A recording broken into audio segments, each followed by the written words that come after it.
உங்களுக்கு தான் பொய் சொல்ல வராதேம்மா. எதுக்கு வராததை ட்ரை பண்றீங்க? உண்மையை சொல்லுங்க. ஈஸ்வரி வீட்டுக்கு தானே போயிட்டு வரீங்க?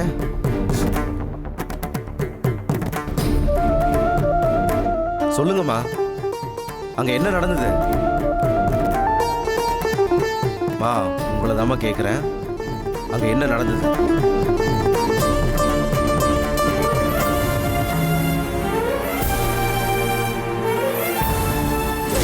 எனக்கும் உங்க பிள்ளைக்கும் இனிமே எந்த ஒட்டும் உறவும் கிடையாது. நான் அவரை என் வாழ்க்கையில இருந்து மொத்தமா தூக்கி எறிஞ்சிட்டேன். அவரு கட்டின தாலி கூட என் கழுத்துல இல்ல, அதையும் சேர்த்து தூக்கி எறிஞ்சாச்சு. இதுக்கு மேல பேச ஒண்ணும் கிடையாது. அதனால நீங்க கிளம்பலாம்.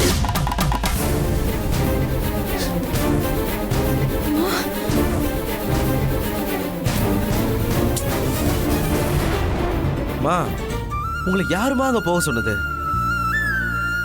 அதான் எல்லாம் முடிஞ்சதுன்னு டைவர்ஸ் பேப்பர்ஸ்ல கையெழுத்து போட்டு கொடுத்துட்டேன்ல. அப்புறம் எதுக்குமா அங்க போனீங்க?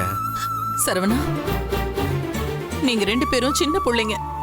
ஏதோ ஒரு கோவத்துல நீ இந்த வாழ்க்கையே வேணான்னு முடிவெடுக்கலாம்ப்பா. ஆனா பெரியவங்க நாங்க அப்படி விட்டுறக்கூடாதுல்ல.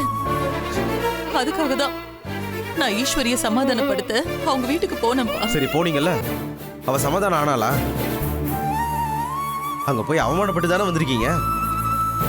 மா, அவளாம் யார் சொன்னாலும் திருந்துற ஜென்மம் இல்ல. அவகிட்ட எல்லாம் பேசி புரிய வைக்க முடியாது. நான் என்ன டைவர்ஸ் கேட்டதும் அடுத்த நிமிஷமேவா கையெழுத்து போட்டு கொடுத்தேன். முடிஞ்ச வரைக்கும் போராட தானே செஞ்சேன். அவ அதை புரிஞ்சுக்கவே இல்லையேம்மா. அப்புறம் என்ன வேற என்ன செய்ய சொல்றீங்க? இதுக்கு மேல அவ கூட வாழவே முடியாதுங்கிற ஒரு கட்டத்துக்கு வந்ததுக்கு அப்புறம் தான் நான் இந்த முடிவை எடுத்திருக்கேன்.